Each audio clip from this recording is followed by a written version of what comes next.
So this is actually the second half of my trip abroad to Sweden.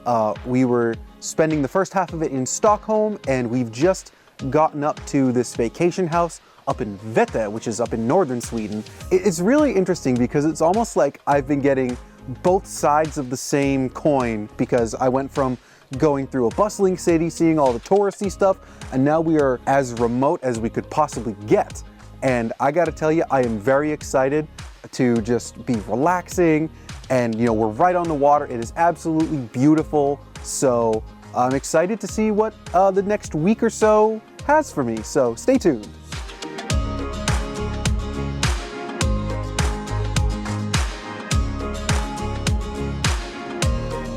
Vätö is just one of the over 200,000 islands encompassing Sweden. This one is an hour north of Stockholm and is mostly populated by wilderness and other vacation homes. There are so many trails and beaches around the island to explore, and each one is as beautiful as the next. The river just outside our door feeds right into the Baltic Sea. I can feel the ocean breeze already. We also stumbled upon a maypole nearby. These are put up as part of Swedish midsummer tradition. As we found in Stockholm, the city clears out during midsummer in favor of countrysides like this one. To get a glimpse into Swedish culture out here is nothing short of fascinating. Of course, the first thing we had to do is get some groceries for the week. I was on the lookout for some Swedish korv and this nice rustic loaf of bread. But here's the thing about buying bread in Sweden. You don't really just buy sliced bread. You have to buy a full loaf and put it through a bread slicer.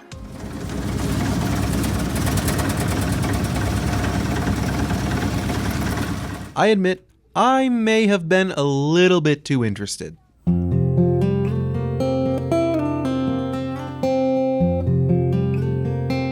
That evening, we went on a hunt to find some wild berries.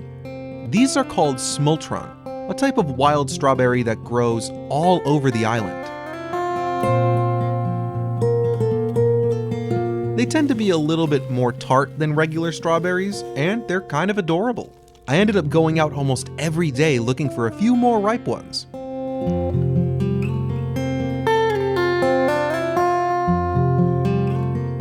With that late night sunset, it was time to turn in. I could get used to this. Now, let's travel a little bit outside of Vätö to explore some Swedish food you can't readily get in the States. The biggest fast food chain in the country seems to be Max, so I was looking forward to trying it. I settled on a spicy avocado burger with some pickled cabbage, along with fried Västerbotn, a traditional Swedish cheese that tastes somewhere between sharp cheddar and Parmesan. Not to mention, we also had to treat ourselves to some milkshakes. All right, so the verdict on Max. I actually thought it was pretty good. It's kind of your standard fast food. It did have a lot more premium options, which, a lot of American fast food has done that too, but there are things that were on the menu, like the spicy avocado burger that I got. I would not ever expect to see that at a McDonald's or a Burger King or anything. But if we're talking about fast food, we have to go somewhere else too. McDonald's! I was curious to see what different things I could find at a Swedish McDonald's. Truth be told, I had no idea what to expect. This is El Maco. Essentially, it's a McDouble with salsa and sour cream. It also came with a McShaker, a seasoning blend meant for the fries that I loved and wish we had in America. We also thought we'd splurge a little and try these chili cheeses. McDonald's with jalapeno poppers? Count me in.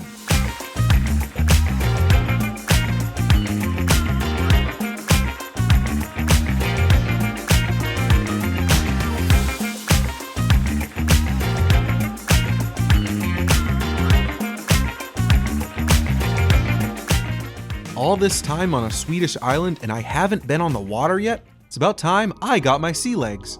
So we're about to do something that I have been really looking forward to this entire trip. So our vacation home is right on the Baltic Sea, and we haven't explored it yet. So we're about to go take a rowboat and head out on the water and just start floating around, I guess.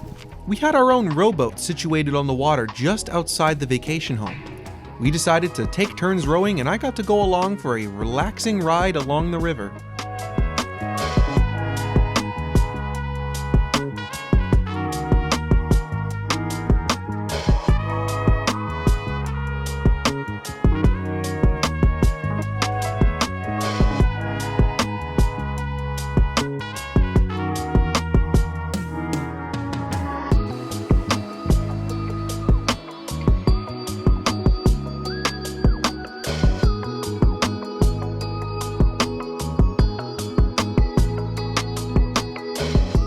Once we made it to a dock down the river, it was my turn to take up the oars and channel my Viking heritage.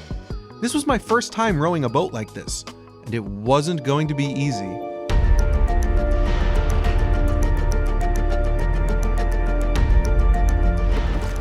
It's getting a little windy. Yeah, you're getting the hang of it now. Look at you. I say I'm a Viking. I don't think I did too bad for my first time, but the odds were stacked against me. Odin was testing me that day, and alas, I wasn't quite ready to rise up to the challenge. All right, so that didn't quite go as expected. At some point during our rowing journey, the wind changed direction and picked way up, and it started pulling us away from shore, so that got a little scary. Not exactly ideal conditions for your first time rowing. But we were able to make it back to shore, albeit a little bit further down than we would normally go. It's just the wind got so strong that we physically could not row the boat any further. So it's docked at a separate location right now, and yeah, that's quite a way to get your sea legs. After cooling off from that scare, we prepared ourselves a nice late midsummer dinner of Swedish meatballs. I had a taste of some gourmet meatballs in Stockholm, so let's see how our own attempt turns out.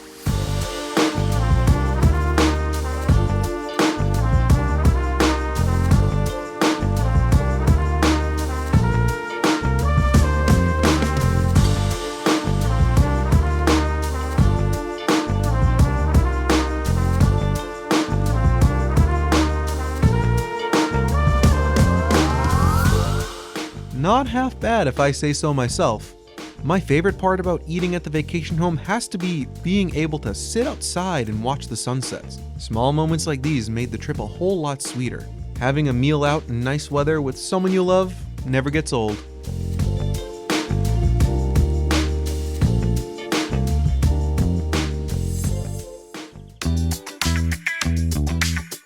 So we have made our way out to Norrtälje, which is probably the closest real town to the summer house in Vätö. Puts into perspective how far out in the sticks we are at the summer house. It took like a half-hour drive just to even get here. So that's how far away from any other town that we are right now.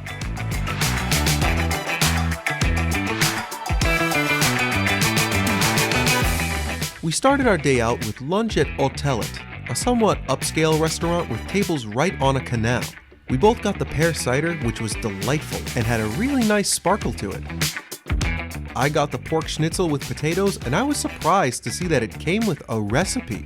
I'll tell it, I'm coming for your business.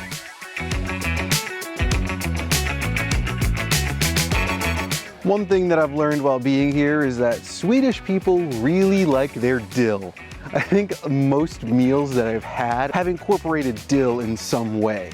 I think it's kind of cool when you try a different sort of international cuisine, like you can kind of identify what types of herbs and flavors are most prevalent in that.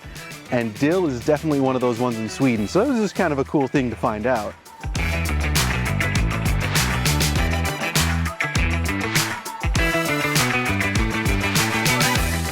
After our meal, we decided to check out a bunch of local stores in town and do the shopping we were hoping to do in Stockholm. Much like the city, there are lots of plazas and walkways lined with local businesses, as well as some scenic views.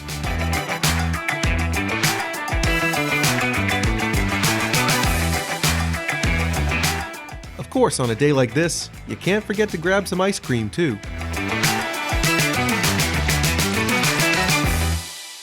All these little shops give the town so much character, especially to someone visiting for the first time. I really enjoyed not only how many locally owned shops there are to explore, but also how walkable the town is. It feels so nice to walk around and take in the vibe of the town without relying on cars to get around.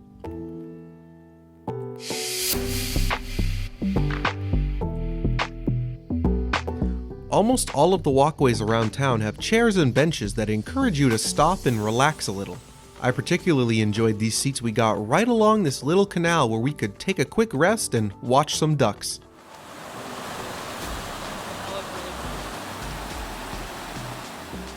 This town is gorgeous, so it's nice to have little opportunities to take it all in.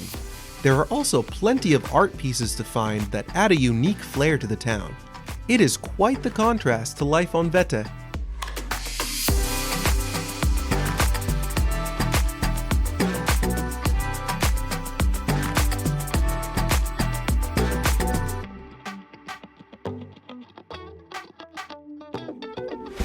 Once we got back, we decided to head back out to the water, but this time not on a boat. We took a dip in the river to round out our island experience.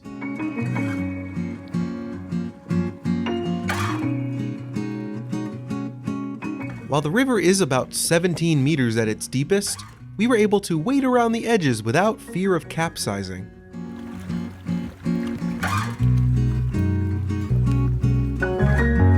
All the rocks along the shore give way to a floor of clay and seaweed. It turned out to be the perfect place to practice mindfulness, at least in my own way. Really, on a hot day like this, being in the water was exactly what I needed for a little bit. And it was just so much fun. Not even like swimming, because I actually can't swim, but just kind of walking on the clay and hopping around, sitting on the rocks. That was just such a fun thing to do. And I'm really glad that I got to do it, considering I've been living on the water this whole time, and we just now got to actually be in the water. So what do you know? Either way, it was super relaxing and the perfect way to end our trip on a high note.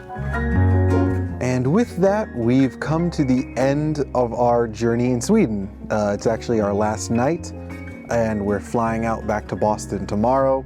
And I just have to say, it has been such a wonderful experience to be able to come here. You know, my first trip abroad, and just being able to see and do all the things that I was able to do, that was such a privilege, and I will definitely be coming back sometime. But for now, tack för att du såg det här avsnittet av WanderQuest. Adjö!